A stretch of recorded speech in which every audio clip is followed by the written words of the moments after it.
추가 확진자가 계속 늘어나는 가운데 이태원 클럽 관련 첫 확진자인 용인 66번 환자의 동선과 겹치지 않는 다른 클럽에서도 추가 환자가 나왔습니다. 이태원 일대에 바이러스가 광범위하게 퍼진 건 아닌지 우려가 높습니다. 전문가와 함께 짚어보겠습니다. 김경우 서울백병원 가정의학과 교수 나오셨습니다. 어서 오십시오. 네, 안녕하세요. 네, 안녕하세요. 교수님, 이태원 클럽발 집단 감염의 여파가 계속되고 있습니다. 현재 어떤 상태라고 보십니까? 네, 지금 4월 29에서 5월 네. 2일, 그러니까 용인 66번째 환자는 그 5월 2일 날 방문했고 증상이 나타났는데요. 지금 추가 확진자를 보면은 그 7일에는 국내 지역 발생이 1명, 8일엔 1명, 그러다 9일에 이제 17명이 나왔고요. 그다음에 10일에 26명, 11일에 29명, 그리고 오늘은 이제 22명 이렇게 해서 계속 그 지난 5월 2일부터 지금 열흘째 된 상태인데 계속 네. 꾸준히 한 20명대로 나타나고 있고요. 아직 방역 당국에서는 2차 감염까지는 확인했고 아직 3차 감염까지는 확인을 못했다고 했는데 그건 저희가 이제 확진자를 찾아낸 사람에서 한해서고요. 네. 우리가 못 찾아낸 사람들은 지금도 이제 3차 감염을 일으킬 가능성이 있거든요. 네. 그래서 그 수가 늘어난다면 이번 주 말에 아마 또 대규모의 증가가 있을 가능성이 충분히 있겠습니다. 지금 검사 대기 중인 사람도 굉장히 많은 것으로 알려지고 있는데 그렇기 때문에 며칠간은 확진자가 늘어날 가능성을 배제할 수 없는 거겠죠. 네, 그렇습니다. 지금 이제 대기하시는 검사를 받으신 분들이 어떤 분인가를 좀 봐야 될 것 같은데요. 저희가 좀 희망하기로는 이제 방명록에 기재를 안 하셨지만 이제 네. 스스로 좀 자원해서 검사를 받으시는 분들이 대부분 검사를 받은 인원에 포함됐으면 좋겠는데 네. 지금 또 받으시는 분들의 상당 부분들은 이제 확진자와 접촉을 한 것 같다고 해서 좀 걱정이 돼서 오시는 분들이 많거든요. 그러니까 방역 당국에서 밀접 접촉자로 분류해서 자가격리 대상자는 아니지만 협력업체 직원이 만난 우리 팀원이라든지 아니면은 뭐 같은 회사에 근무했던 다른 빌딩에 근무했지만 회사 직원이어서 전체 회사가 검사를 받으러 왔다 이런 분들이 또 상당 부분 있어서 지금 검사를 대기하시는 분들 중에서 실제로 방문했던 분들이 좀 많이 좀 포함됐으면 하는 바람이 있고요. 네. 그런 분들이 좀 빨리 발견돼서 그분들을 중심으로 접촉자를 빨리 차단하는 것이 필요할 것 같습니다. 네. 특히 이번에 그 이태원 클럽발 집단 감염의 경우에 젊은 층들이 많이 일단 갔고 그리고 무증상 감염 환자가 많거든요. 그런데 무증상 감염 환자의 비율 역시 지금 증가하고 있던데 어떻습니까? 네, 그렇습니다. 예. 점점 이제 날짜별로 확대가 될수록 지금 거의 30% 이상 네. 무증상 감염자가 많다는 건데요. 지금 기존의 이제 확진자분들의 동선을 보게 되면은 처음부터 증상이 있을 때 선별 검사를 받는 분들은 별로 없고 네. 대부분은 그 내과나 이비인후과에 가서 이렇게 좀 며칠 치료를 받다가 또 안 좋아져서 한참 지나서 이제 선별 검사를 받는 사례가 있고 이번에 용인 66번 환자 같은 경우에도 5월 3일 날 이제 수원시에 있는 이비인후과에 먼저 가셨다가 5월 5일 날 이제 선별 검사를 받은 사례가 되겠는데요. 이것처럼 이제 증상이 있는 분들도 쉽게 선별 검사를 좀 잘 안 받는 경우도 있고 네. 더구나 이제 증상이 없는 분들 같은 경우에는 갔다 왔음에도 불구하고 내가 검사를 받아야 될 필요성을 잘 모르시기 때문에 검사를 받지 않기 때문에 우리가 방역망의 수면 위로 올라오지 않아서 우리가 관리하기 어려운 그런 대상이 되겠습니다. 네. 그래서 네. 이런 무증상 감염자들이 수면 밑에서 계속 전파를 일으킬 가능성이 충분히 있기 때문에 특히 젊은 층에서 이런 집단 감염이 많이 우려가 되는 부분이라고 할 수 있겠습니다. 네, 지금 그래픽으로 나가고 있는데 무증상 감염 환자 비율 한번 살펴보도록 하겠습니다. 이게 30%였던 게 34.8% 그리고 36%를 넘어서는 것까지 지금 나왔거든요. 이게 전체 환자 가운데 자신이 증상을 겪고 있다는 걸 인지하지 못한 그 상태에서 일상생활을 한 환자, 그러니까 무증상 환자의 비율인데 이렇게 무증상 환자의 비율이 지금 어떻게 보면 그러니까 3분의 1을 넘는 상황이잖아요. 이렇게 많은 게 특히 이제 감염된 환자, 이태원 클럽발 환자 중에서 감염된 환자가 젊은 층이 많아서 이렇게 무증상 감염 환자가 비율이 높은 겁니까? 네, 그렇다고 볼 수 있을 것 네. 같고요. 이제 무증상이라고 하는 건 이제 여러 가지 의미가 있겠는데요. 일단은 처음부터 끝까지 그냥 무증상 상태로 바이러스가 복제되고 항체가 생성돼서 지나가는 사람도 있고요. 네. 아니면은 그 이제 바이러스가 몸에 배양되면서 복제되면서 항체가 생성되기 전에 바이러스가 이제 충분한 증상을 나타내기 직전에 그때까지 또 이제 감염력은 있지만 증상이 없는 무증상 그리고 이제 바이러스가 충분히 배출을 하고 또 항체도 생기면서 증상이 지나갔지만 바이러스는 계속 배출되는 증상 후에 생기는 또 무증상도 있어서 네. 물론 이제 지금 아직까지 확실하지는 않지만 좀 한참 뒤에 생기는 어떤 무증상에 의한 바이러스 양성자는 항체가 있는 경우에는 좀 감염력이 떨어질 수 있겠다 이런 의견이 있지만 네. 그래도 일단은 그 증상 생기기 전에 무증상 그리고 아예 그냥 전기간 증상이 없이 지나가는 무증상 이런 감염력이 높은 무증상 환자들이 젊은 층에 많다는 것이 특히 이번 이태원발 클럽 집단 감염의 가장 어려운 점이라고 할 수 있겠습니다. 네.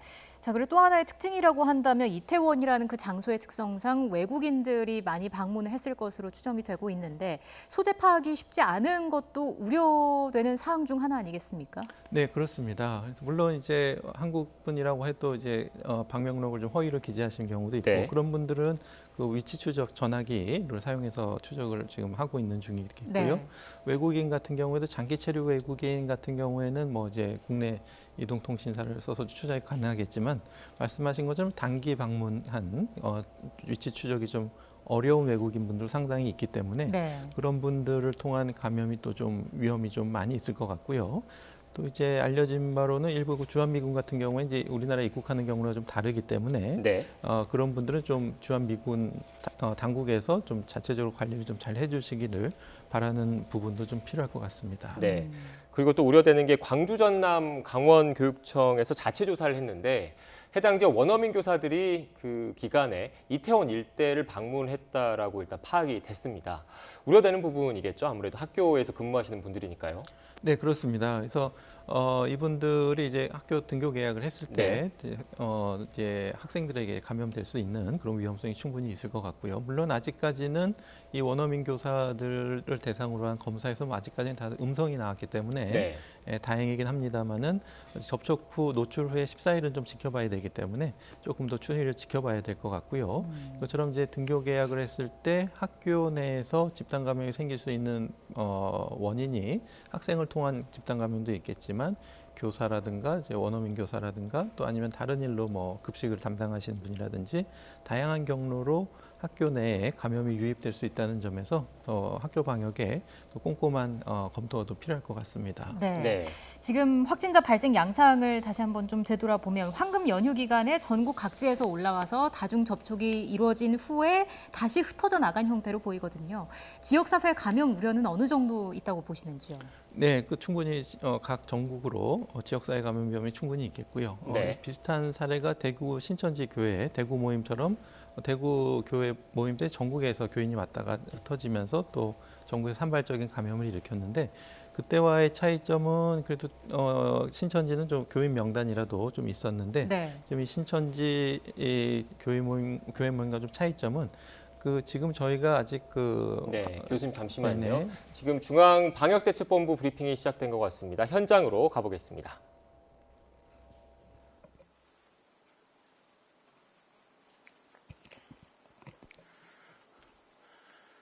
네, 5월 12일 코로나 바이러스 감염증 19 국내 발생 현황을 말씀드리겠습니다. 신규 확진자가 27명 발생해서 총 누적 확진자 수는 1,936명이며 이 중에 해외 유입이 1,138명, 우리나라 국민이 90.3%입니다. 신규 격리 해제자는 38명이고 총 9,670명이 격리 해제되어서 현재 1,008명이 격리되어 계십니다. 안타깝게도 사망자가 2명 발생하였습니다. 심심한 위로의 말씀과 유가족들에게 애도의 말씀을 드립니다. 지역별 확진자 현황을 보게 되면 해외 유입이 5명이고 지역 사회 발생이 22명입니다. 22명 가운데에는 서울이 12명, 그리고 경기가 8명을 차지하고 있습니다. 신규 확진자 27명 중에 해외 유입은 2명이고 지역사회 발생은 22명입니다.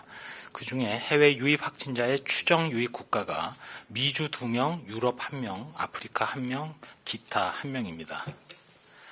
국내 지역사회 발생은 22명인데 이 중에 이태원 클럽 집단 발생 관련 확진자가 21명이고 대구 지역 사례가 1명입니다. 이태원 클럽을 방문한 사람 중에서 11명, 그리고 확진자 접촉자 중에 10명이 추가로 확인되어서 총 21명의 확진자가 발생하였습니다. 오늘 5월 12일 12시까지 추가로 9명이 확인되어서 총 누적 환자는 102명입니다. 추가 접촉자 파악 그리고 감염원에 대한 역학조사가 계속 진행되고 있습니다. 이태원 클럽과 관련된 사례 중에 지역별로는 서울이 64명, 경기도가 23명, 인천이 7명 등을 차지하고 있습니다. 감염 경로별로는 이태원 클럽 방문자가 직접 관련된 경우 73명, 그리고 접촉자가 29명입니다. 대구에서 확인된 확진자 1명은 확진자의 가족 접촉자입니다.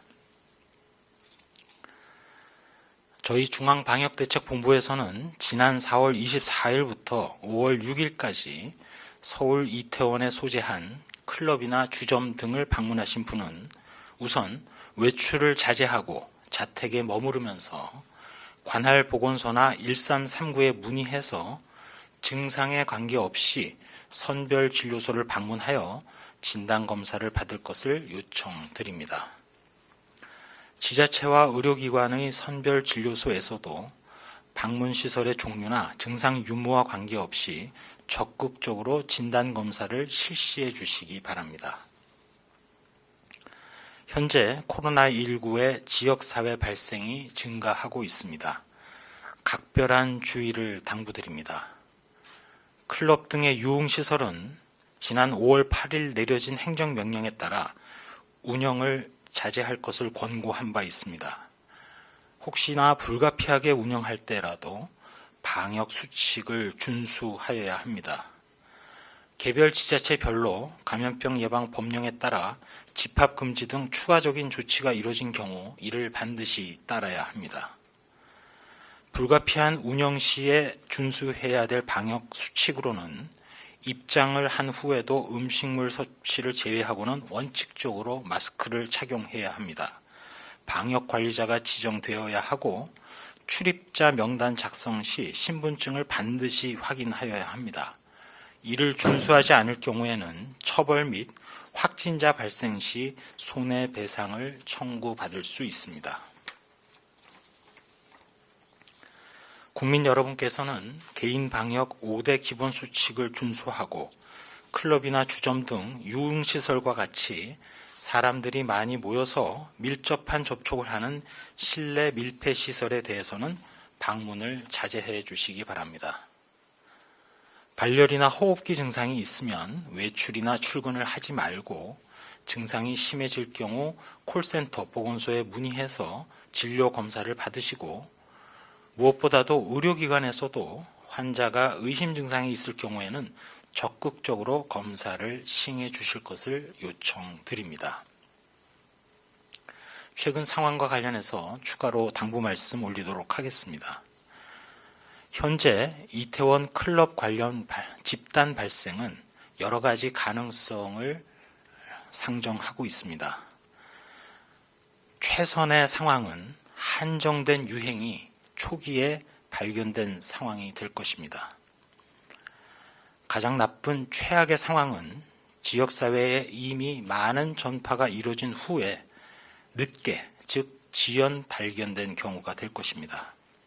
바로 지금 이 순간 최선 최악을 따질 것이 아니라 바로 지금 감염된 사람을 하루라도 빨리 발견해서 추가 전파를 막는 데에 최선을 다하고 있습니다. 이번 이태원 클럽 관련된 유행에서도 의료기관이 역시 중요한 역할을 했습니다. 5월 5일 의료기관에서는 의심 환자를 신고를 했고 이에 따라 조기 발견을 위한 감시체계가 잘 작동하고 있다는 의미가 됩니다. 최근 의심 신고 그리고 선별진료소의 검사 건수도 증가하고 있습니다. 이 또한 유행이 의심되는 상황에서 잘 작동되고 있는 체계를 보여주고 있다고 판단하고 있습니다. 그러나 여러 가지 다른 측면의 잘못된 점들도 인식하고 있습니다. 우리들의 방심이 또 다른 감염을 불러올 수 있다는 점입니다. 이번 이태원 클럽 등에서 발생한 감염이 그렇습니다. 거리두기 수칙이 제대로 이행되지 않았고 명부에 있는 명단이 정확하지 않았으며 따라서 자진 신고나 추적이 지연되는 것도 매우 우려되는 점이기도 합니다. 저희 방역당국으로서는 코로나19 방역의 기본으로 돌아가서 다시 시작한다는 마음입니다. 우리나라에서 폭발적인 코로나19 발생은 절대 되풀이돼서는 안 되고 그렇게 일어나게 방치할 수도 없습니다. 이번에 이태원 지역에서 시작해서 전국의 각 지역 또 불특정 다수에게 확산되는 코로나19의 위험한 전파력이 언제나 다시금 폭발적으로 발생할 수 있다는 것을 국민 모두가 실감하셨을 것입니다. 코로나19 바이러스는 지역사회 어디에나 있고 언제나 발생할 수 있습니다. 그리고 누구라도 환자가 될 수 있다는 점도 우리 모두 다시금 되새겨야 하겠습니다. 더군다나 코로나19는 여러 차례 강조드린 대로 증상이 없는 상태에서도 전파가 가능하고 대부분 경증이거나 또 증상이 나타나기 전에 최대치의 감염을 시키는 등 소위 조용한 전파, 그리고 상대적으로 경증은 젊은 층에서 많기 때문에 젊은 층이 전파의 연결고리 역할을 한다는 점 또한 무서운 점이기도 합니다. 거리 두기와 개인 위생을 소홀히 하면 언제나 어디서나 감염될 수 있고 또 폭발적인 발생 자체도 발생할 수 있다는 점을 우리 다 같이 명심하고 일상을 영위하시되 생활 속에서 방역 수칙을 지키면서 항상 주의하셔야 되겠습니다. 또 한 가지, 만일 감염된 코로나19 확진자가 발견이 된다면 그 확진자는 단지 치료를 받아야 될 한 명의 환자에 불과합니다. 어떠한 편견이나 차별도 우리의 방역 활동에는 도움이 되지 않습니다. 우리 사회 전체의 그러한 편견과 차별은 사실상 방역에 해가 됩니다. 위기를 극복하기 위한 하나의 마음이 앞으로도 장기전이 될 코로나19 극복의 원동력이 될 것입니다. 오늘 내일 당장 이번 주는 코로나19 확산을 차단하는 대응에 있어서 최선을 다해야 될 귀중한 시간입니다. 조금이라도 의심이 되시거나 또 공개된 동선 또 시간대에 특정한 지역을 방문한 경력이 있는 분들은 다시금 강조드립니다만 외출을 자제하시고 자진 신고하시고 진료 및 검사를 꼭 받으시기 바랍니다. 이상입니다. 네, 지금부터 기자님들 질의응답 받겠습니다. 세종에서 기자님 3분의 질문 받겠습니다. 대전일보, 유시스, 연합뉴스 기자님 순으로 질문 주십시오. 대전일보입니다. 장주식 기자인데요. 한 가지만 여쭤보겠습니다. 지금 해당 업소 방문자에 대한 처벌이 아침에도 얘기가 있었는데요. 크게 두 가지거든요. 하나는 대인 접촉 금지 명령, 그리고 그 다음에는 어떤 처벌이 가능한지 감염 예방법에 따라서 어느 수위까지 처벌이 가능, 허위 기록자 중심으로 해서 처벌이 가능한지 그 설명을 좀 부탁드리겠습니다. 일단 대인 접촉 명령이라든지 각종 지자체 행정명령이 내려진 이후의 위반 사항에 대해서는 감염병 예방 법령에 따라서 벌과금 등 처벌이 가능한 상황이 되겠습니다. 다만 이제 그 이전에 그 명부 작성이라든지 이런 부분과 관련해서도 그 사회적 거리두기의 차원에서 내려진 조치들이 되겠습니다. 그 부분과 관련해서는 그 해당되는 업소라든지 또 전반적인 역학조사를 진행한 후에 여러 가지 그 업소 운영자라든지 시설, 기관 등의 활동에 대해서 확인을 한 후에 저희가 그 관련된 법령을 또 검토를 하고 적절하게 조치를 취하도록 그렇게 할 예정으로 있습니다. 네, 역학조사가 진행 중인 내용이나 통계와 관련해서는 현장에서 즉답이 어려울 수 있습니다. 위기소통팀에서 답변 드리겠습니다. 세종에서 3분, 또 당산에서 5분, 온라인으로 3분 질문을 받고 50분까지 시간이 더 있다면 또 추가 질문을 받도록 하겠습니다. 다음은 유시스 기자님 질문 주십시오. 네, 뉴시스 임재희 기자입니다. 추가로 확인된 이태원 관련 사례 중에 혹시 증상 발현일이 달라진 좀 더 빠른 부분이 있는지 궁금하고요. 그 다음에 지금 접촉자 중에 아직 3차 감염 사례는 없는지도 여쭤보고 싶고, 그리고 지표 환자로 말씀해 주셨던 용인시 확진자와 동선이 겹치지 않은 확진자들이 나오고 있는데, 이렇게 된다면 현재 서울 지역 내에서, 이태원뿐만 아니라 서울 지역 내에서의 감염 정도를 어느 정도로 판단하고 계신지도 궁금합니다. 아직까지는 역학조사가 진행 중이긴 합니다만 발생일과 관련해서, 즉 증상이 처음 나타난 날과 관련해서는 현재까지는 5월 2일 이전에 발생한 사례는 아직까지 저희가 찾아내지는 못했습니다. 다만 이 부분은 역학조사가 진행이 되고 사례가 더 발굴이 되면서 변화가 가능하다는 말씀을 드립니다. 그리고 3차 감염과 관련해서는 현재까지는 일단은 이태원의 클럽과 관련된 사례, 그리고 거기서 발생한 2차 감염까지는 저희가 확인을 했고, 다만 3차 감염에 대해서는 현재는 아직은 역학조사가 진행 중에 있기 때문에 현재까지 저희가 발견을 하지는 못한 상황입니다. 그렇지만 여러 가지 현재 추적 조사 중인 범위라든지 이런 걸 볼 때 3차 감염이 나타날 상황도 배제할 수는 없고, 또 마지막으로도 질문을 하셨습니다만, 그리고 제가 아까 브리핑 마지막에 말씀드렸는데, 최선의 경우라면 비록 이 한 사례 또는 초발 환자로 인한 유행으로 인해서 특정 지역에서 특정 시기에 특정한 긴밀한 접촉 사이에서 코로나19가 발생했을 가능성을 가장 최선이라고 본다면, 지금은 이미 여러 가지 다른 전파의 연결고리도 진행됐을 가능성도 이미 있는 데다가, 또 유사하게 다른 상황, 긴밀한 접촉이 일어나는 다른 상황에서도 추가적으로 환자가 발생할 가능성도 사실상 배제할 수가 없는 상황이기 때문에 어느 정도는 지역사회에 더 전파도 우려되는 상황이기 때문에 저희가 최선을 다해서 일단 5월 6일 이후에 일주일이 되는 시점인 내일 이제 5월 13일, 그리고 최장 잠복기인 14일이 되는 다음 주 수요일경까지는 일단 이태원 클럽 관련된 역학조사나 추적조사에 최선을 다하고, 동시에 그런 과정에서 다른 전파의 연결고리가 있거나 또는 다른 지역에서도 또 의심 환자 신고라든지 확진 환자가 발생하는지 등을 보고 더 전체적인 현재의 위험도라든지 이런 것을 추가로 판단할 예정으로 있습니다. 네, 다음 연합뉴스 기자님. 지금까지 중앙방역대책본부 브리핑 들었습니다. 전문가 대담 이어가기 전에 주요 내용 정리해 보도록 하겠습니다. 오늘 0시 기준 지역사회 발생 환자는 22명이었습니다. 서울에서 12명, 경기도에서 8명이 발생을 했습니다.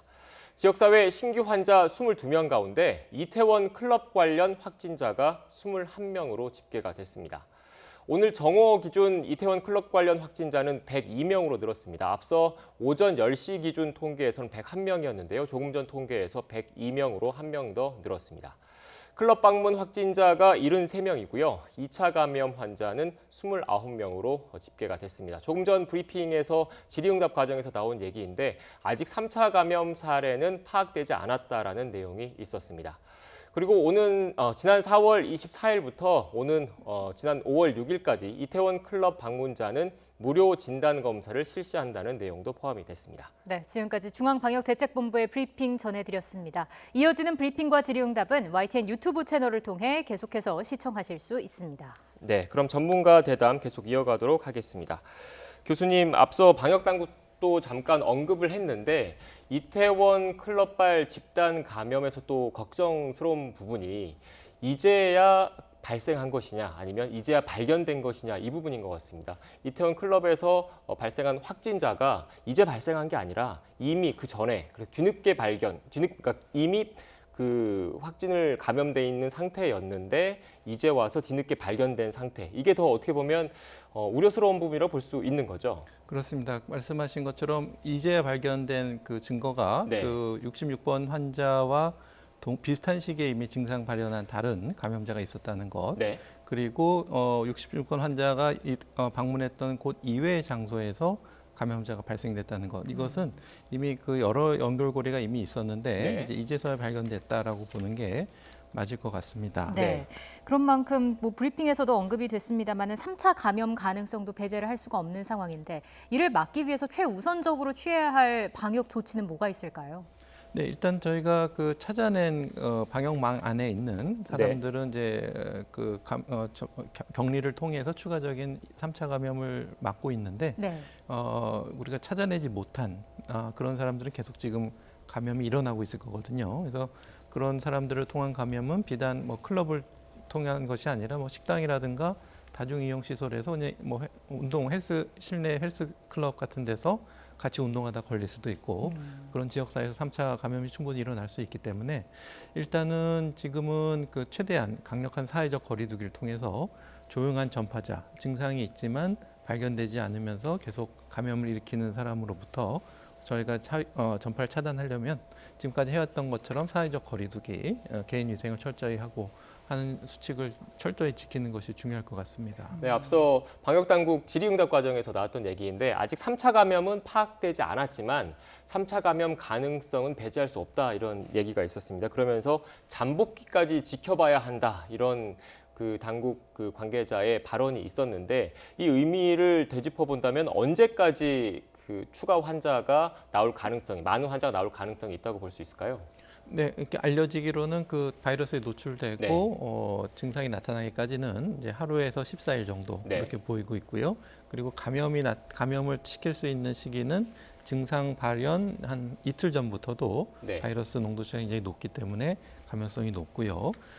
우리가 바이러스에 노출되고 증상이 나타나는 시기는 평균적으로 한 5일에서 6일 정도로 이렇게 네. 알려져 있기 때문에 저희가 이제 만약에 이제 4월 말 5월 초에 그때 클럽 등을 통해서 한번 노출이 됐다면 그런 분들이 이제 이미 한 5월 한 7, 8일 경에 그리고 일주일 잡으면 이제 요즘 나오는 분들이 이제 그런 증상들이 발현됐을 분들이 가능성이 많겠고요. 네. 그래서 2차 감염으로 인한 또 그분들이 이제 증상이 발현되는 시기까지 하게 되면은 방역 당국에서 말한 것처럼 1차적으로는 내일까지 한번 보고 그다음에 또 최장 잠복기인 다음 주 수요일까지도 계속 2차 감염에 의한 증상 발현 같은 것이 나타나는지 좀 지켜봐야 된다는 브리핑이 있었는데 만약에 다음 주에도 계속 증가세에 있다면은 거기서부터 다시 또 이제 2주를 카운트를 해야 될 것 같습니다. 새로운 감염이 일어나고 노출된 사람들의 잠복기를 따져야 되기 때문에 이제 좀 증가 추세를 봐서 계속 좀 2주씩 지켜봐야 할 것 같습니다. 네. 자, 그리고 66번 환자와 동선이 전혀 겹치지 않는 또 다른 확진자가 발생했습니다. 다른 어떤 이태원 클럽에서 확진 사례가 발생을 한 건데 이태원 일대에 광범위하게 이 코로나 바이러스가 확산해 있을 가능성이 아무래도 좀 있다고 봐야겠죠. 네, 그렇게 봐야 될 것 같고요. 아무래도 그 갔던 분들이 이제 계속 재방문을 한다든지 또 그런 분들 중심으로 밀접한 접촉을 통해서 계속 감염이 일어났는데 네. 이제 말씀하신 것처럼 이태원 주변에 이제 가능성이 가장 높지만 또 거기를 방문하셨던 분들이 이태원도 가고 뭐 신촌이나 서대문 다른 네. 지역도 가시고 이러기 때문에 그런 데서도 계속 감염 접촉이 일어났을 가능성이 충분히 있거든요. 그리고 또 부산 클럽 사례처럼 이제 뭐 대구에 있는 분이 또 부산에 가실 수도 있고 그래서 부산 같은 전국적으로도 클럽에 충분히 그 유행 가능성이 있기 때문에 일단은 가장 감염성 위험성이 높은 핫스팟은 이태원이라고 할 수 있겠지만 다른 지역에 이런 밀접 유흥 시설에도 충분한 이런 감염 전파가 있을 가능성을 배제할 수는 없을 것 같습니다. 네. 지금 이태원 클럽의 집단 감염 사태와 관련해서 방역 당국이 좀 어려움을 겪고 있는 게 명부이지 않습니까? 누가 어떻게 들어갔는지, 그러니까 정확하게 어떤 사람이 들어갔는지 명부 문제인데 이 명부 작성을 지금 이런 유흥시설뿐만 아니라 다중이용시설 모두 다 좀 확대해야 되는 것 아니냐 이런 얘기도 좀 나오고 있습니다. 교수님께서는 어떤 생각이십니까? 예, 당연히 확대해야 될 것 네. 같고요. 이제 다중이용 시설은 지금까지 집단 감염이 생기면은 또 큰 감염 전파가 일어날 수 있는 장소이기 때문에 네. 물론 방역 수치를 철저히 지키긴 하시지만 만약에 그 감염이 발생했을 때 우리가 신속하게 접촉자를 추적할 수 있게 하기 위해서는 정확한 명부가 중요하겠고요. 지금도 이태원발 클럽 사건에서 어려운 점이 명부가 좀 정확하지 않아서 네. 좀 시간이 지체되고 있는 점이 있는데 네. 이런 점에서는 그 다른 사례들을 좀 많이 참조하면 좋을 것 같은데요. 우리나라 천주교에서는 이제 신자별로 바코드를 발급했기 때문에 네. 예, 그거를 통해서 이제 명부를 대신할 수가 있어서 우리나라도 이제 뭐 다중 이용 시설에 대해서 어떤 이용자의 어떤 그런 개인 정보를 직접적으로 이렇게 신분증이나 기재를 할 수도 있지만 어떤 바코드나 QR 코드나 아니면 뭐 다양한 뭐 교통카드나 신용체크 뭐 이런 결제라든지 뭐 다양한 방법으로 해가지고 굳이 뭐 이렇게 개인 정보를 굳이 안 적더라도 나중에 우리가 역추적을 쉽게 할 수 있도록 네. 장소와 시간이 나오니까 이제 그런 방법도 한번 도입해 보는 것이 필요할 것 같습니다. 네. 네, 다양한 고민이 필요한 상황입니다. 그 등교 개학 얘기도 좀 해보겠습니다. 지금 이태원 클럽발 코로나19 확산으로 인해서 또다시 일주일이 연기가 됐는데 일주일이라는 기간은 충분하다고 보시는지요? 일주일 후에 계약을 한다는 전제는 충분치 않을 것 같고요. 일주일 동안 감염 추이를 지켜본다는 의미 정도가 있어야 될 것 같습니다. 네. 그래서 일주일 동안 감염 추이를 지켜보고 다시 등교 계약 여부를 좀 결정해야 된다. 이제 그렇게 돼야 될 것 같고요. 아무래도 방역 당국이 발표한 것처럼 이번 13일까지 보고 또 그 다음 주 수요일까지도 한번 좀 발생 추이를 지켜봐야 된다는 발표가 있었기 때문에 아마 좀 신중하게 좀 추이를 좀 지켜보고 결정해야 될 것 같습니다. 네. 교수님 마지막으로 내일부터는 서울 지하철이 혼잡할 때 승객들이 마스크를 써야 한다고 하더라고요. 정확히 어떤 내용인가요? 네, 그 지하철의 어떤 혼잡도를 네. 평가를 해가지고 예를 들면은 이제 한 칸에 탑승할 수 있는 인원이 160명 정도라고 네. 하게 되면은 그러니까 좌석에 앉고 한 두세 줄 정도 서 있는 정도가 그 정도 100%라고 합니다. 네. 그래서 그 거의 130%를 넘게 되면은 이제 마스크 착용을 권고하게 되고 그 다음에 이제 더 150%인가요? 더 이제 혼잡하게 되면은 마스크 착용을 필수적으로 네. 착용하게 하고, 그다음에 마스크를 착용하지 않으면은 또 이제 뭐 덴탈 마스크, 우리가 이제 KF 마스크는 아니지만 덴탈 마스크 같은 걸 구입해서 착용할 수 있도록 이렇게 강제적으로 의무화한다는 권고인데요. 사실은 이제 이용자 측면에서는 이제 출퇴근 시간이 충분히 혼잡할 걸 알기 때문에 네. 우리가 이제 몇 % 혼잡도를 예측하기는 좀 어려운 점이 있기 때문에 그런 거에 상관없이 이제 시민 여러분들에게서 적극적으로 항상 마스크를 착용하는 것을 원칙으로 해주시는 것이 좋을 것 같고, 네. 또 시나 이제 회사에서도 좀 혼잡도를 줄이기 위해서 이제 지하철 배차를 늘리고 네. 또 출퇴근 시간을 변경하거나 재택근무 같은 걸 좀 늘려서 좀 출퇴근 혼잡도를 최대한 좀 줄이는 방책들도 같이 좀 병행되면 좋을 것 같습니다. 네, 알겠습니다. 지금까지 김경우 서울 백병원 가정의학과 교수와 함께 이야기 나눠봤습니다. 오늘 말씀 고맙습니다. 고맙습니다. 감사합니다.